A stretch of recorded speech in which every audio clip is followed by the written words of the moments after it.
Bienvenue dans cette nouvelle revue de moi-même, Raph Leranduc. Cette fois-ci, mon premier Studio Series.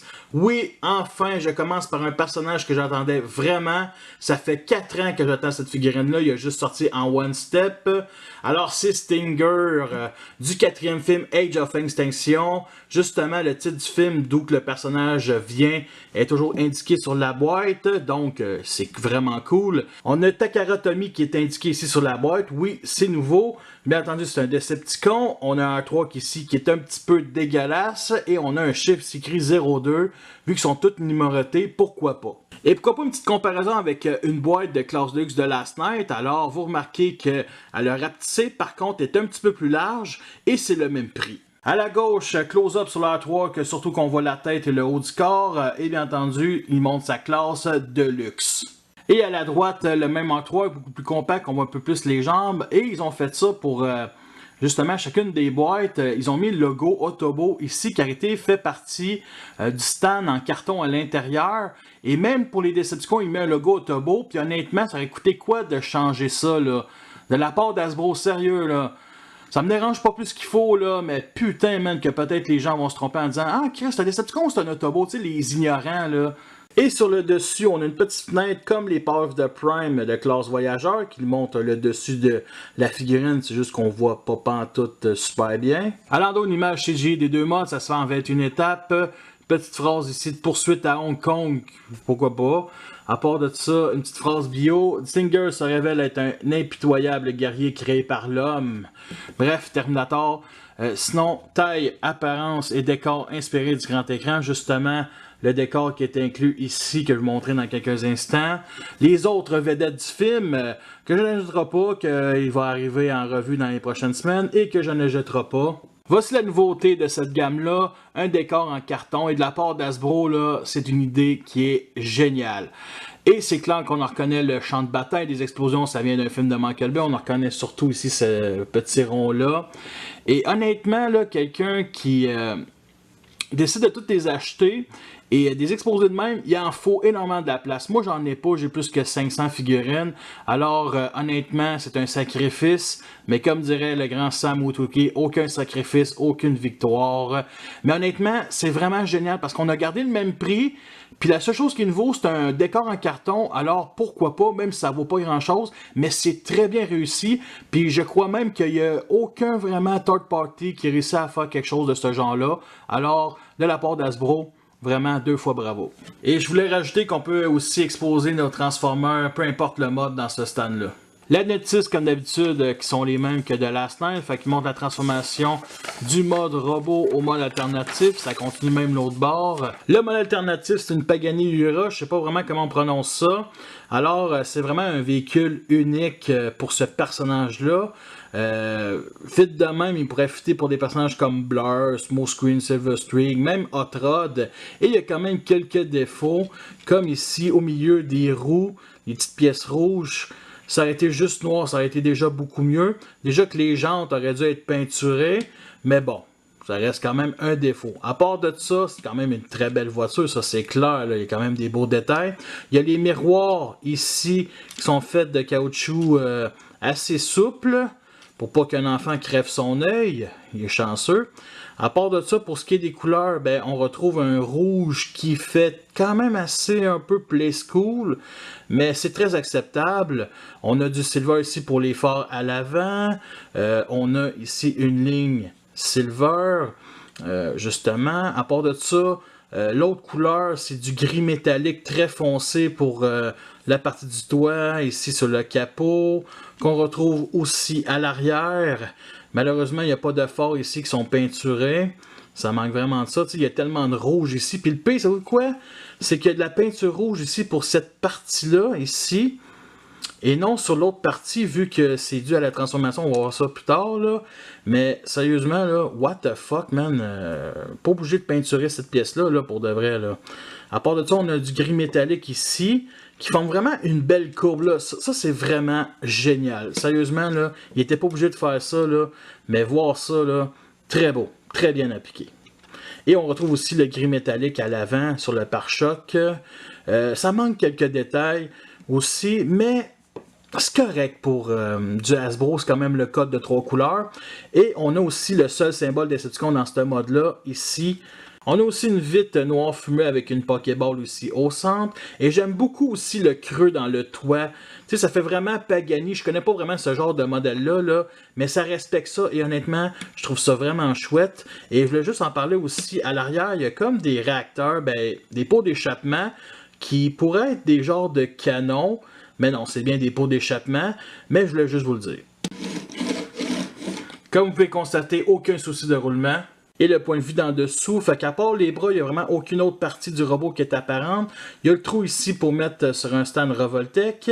Et on a ici des pegs 5 mm pour stocker. Ici, par contre, ceux-là, ils dépassent en mode alternatif, mais ça peut devenir une arme discrète un peu à la James Bond. Le voici en comparaison avec B de classe Deluxe Age of Extinction. Vous voyez la différence de taille. C'est un de ses défauts qu'il soit plus petit que lui. Tant qu'à moi, ça aurait dû être quasiment pareil vu que c'est son Nemesis. Takara a déjà sorti Stinger justement avec ce moule-là il y a quelques années. Et avec Galvatron de classe Voyageur Age of Extinction lui aussi. Et je trouve que côte à côte, là, ça fit parfaitement. La seule bonne chose qu'elle apporte cette figurine-là, c'est la transformation. Ok, elle est vraiment ingénieuse. Puis surtout dans le film, elle ne se transforme pas. On a les genres de particules.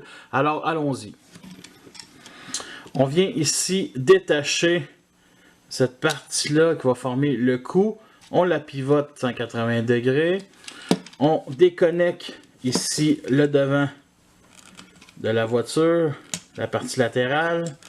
Et on pivote vers l'extérieur comme ça.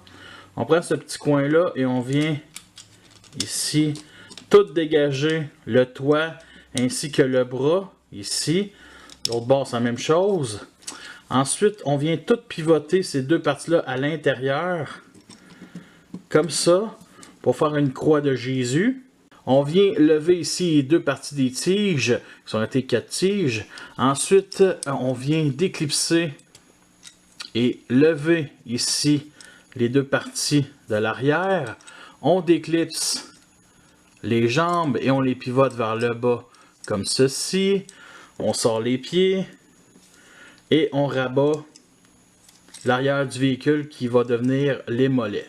On vient peser ici sur la pièce triangulaire et on va venir rabattre toute cette partie-là. Et ce qui va venir connecter, c'est ici la petite partie rouge avec ici le petit crochet que vous pouvez voir. Alors, faisons-le, vous entendez un petit bruit. Ensuite, on vient lever ici les bras, comme ça. On vient pivoter toute la partie du haut du corps 180 degrés. On rabaisse ici les bras. On place ça droit. Là, ça, ouais, parfait. Ces parties-là, on vient les mettre comme ça. C'est ce qui nous donne le mode officiel. Parfait. Alors pour l'arme, on pivote 180 degrés. Et on vient plier pour former une genre de pince. Oui, c'est très laid. Ensuite, on vient pivoter sur un angle, ici ces deux parties-là, et on vient descendre ici toute la partie du cou, et vous voyez que cette pièce-là épouse très bien les deux roues en dessous. Et on installe les scies dans les 4 pegs 5 mm, on peut les mettre à l'intérieur ou à l'extérieur. Et voici en mode robot de façon officielle, et moi je fais comme tout le monde, je remets ici ces pièces-là sur les épaules et c'est beaucoup plus beau. Il ressemble beaucoup à ce qu'on voit à l'écran. Il reste quand même que quelques défauts. Alors, on a les épaules ici qui est trop mis vers l'extérieur, un peu plus compact, ça aurait été mieux. On a la vitre ici du véhicule qui est apparente. Même si c'est une excellente idée de transformation, ça reste quand même un petit défaut. Et on a aussi l'épaisseur des mollets ici à l'arrière. Ceux que du point de vue d'un avant, ça paraît pas trop. C'est vraiment du point de vue du côté. Alors, ça aurait dû tout simplement se replier ici dans le dos. En tout cas, ça aurait été mieux tant qu'à moi. Puis en plus, ça offre une excellente stabilité. Au moins, il y a ça. On a quand même quelques détails ici en dessous de l'épaule. Malheureusement, avec la configuration, ça empêche de vraiment mettre à l'avant-plan. Sinon, pour ce qui est des couleurs, on trouve le même rouge. On retrouve du rouge peinturé ici sur les jambes. Du gris foncé, du noir peinturé aussi sur les jambes. Et la seule trace de silver qu'on retrouve dans ce mode-là, c'est ici sur les pieds. Et on a de la peinture verte ici sur la tête avec du gris métallique. Et là, vous remarquez qu'à la gauche, c'est très bien peinturé. C'est comme s'il avait mis 2 couches. Et à la droite, un petit peu moins, genre, c'est moins épais. En tout cas, ça paraît peut-être pas sur la caméra, là, mais à l'œil nu, oui, ça paraît. Mais pour ce qui est de la tête, ben, c'est vraiment une tête insectoïde qui ressemble à rien. Donc, c'est Stinger. Alors pour les armes, on a ici ce genre de canon-là qui est le toit qui est replié. Une excuse facile pour dire aux gens, on ne savait pas où mettre le toit, fait qu'on improvise un canon. Fait que je sais pas à quoi ça ressemble, une pince. Moi j'appelle ça vraiment un stylet cybertronien. Sinon la deuxième arme, c'est les Cathy ici dans le dos parce que c'est un petit clin d'œil. De la première fois qu'on le voit dans le film, dans l'usine, il est exposé de même à peu près. Et honnêtement, de la part d'Hasbro, pourquoi pas? Mais tu sais, il aurait pu déclipser au moins ça ici pour le mettre dans sa main ou justement dans le fameux canon toit. Là.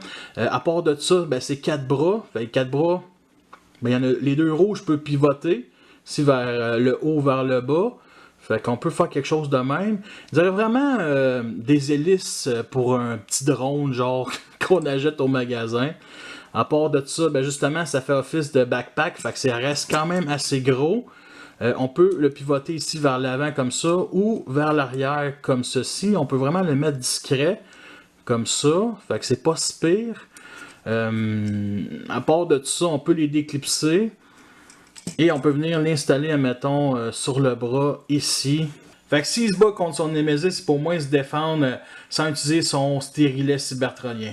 Pour la qualité, il reste quand même très souple, assez caoutchouté tout en étant dur. Il y a un trou 5 mm ici au centre et oui, c'est stylé.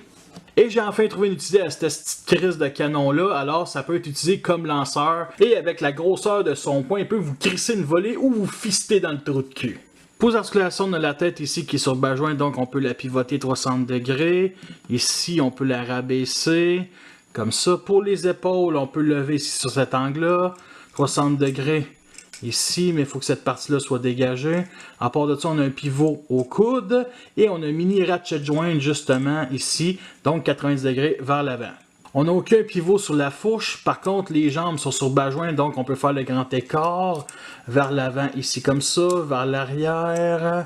On a un pivot ici, 180 degrés, mais c'est quasi impossible. Sinon, 90 à l'arrière au genou. Et pour les pieds, on peut juste les rabaisser comme ça, mais c'est dû à la transformation. Et le voici en comparaison avec Bee de classe Deluxe Age of Extinction. Alors, il ne faut pas oublier aussi que Bee a copié le style de Stinger, que lui est inspiré de Bumblebee. Alors, il y a quand même quelques ressemblances et différences. Pour les jambes, je préfère celle de Bumblebee, beaucoup mieux configurée, beaucoup plus massif. Lui, il y a vraiment des trop petits pieds. Mais pour ce qui est du torse, là, ça ressemble vraiment à une paire de boobs ici, comparé à, mettons, Stinger, qui s'en sort mieux. Lequel que je préfère entre l'original et le knock-off? Je vais être honnête, le knock-off. Et le voici avec Galvatron de classe voyageur du même film et bien entendu Nitro Zeus que seulement son corps avec une tête différente apparaît. Alors j'espère sincèrement que vu que Studio Series continue en 2019, qu'ils puissent nous sortir des remodelages de ce jouet-là pour nous faire les autres Vehicons parce que je le vois vraiment comme un clin d'œil à G1 avec, mettons, Motomasters et les autres des Stunticon.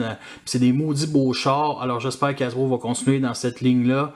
Voici le genre de pause qu'on peut faire. Nous sommes rendus à la fin de cette revue, j'espère que vous l'avez apprécié, vous avez vu les pour et les contre. Je vous recommande chaudement.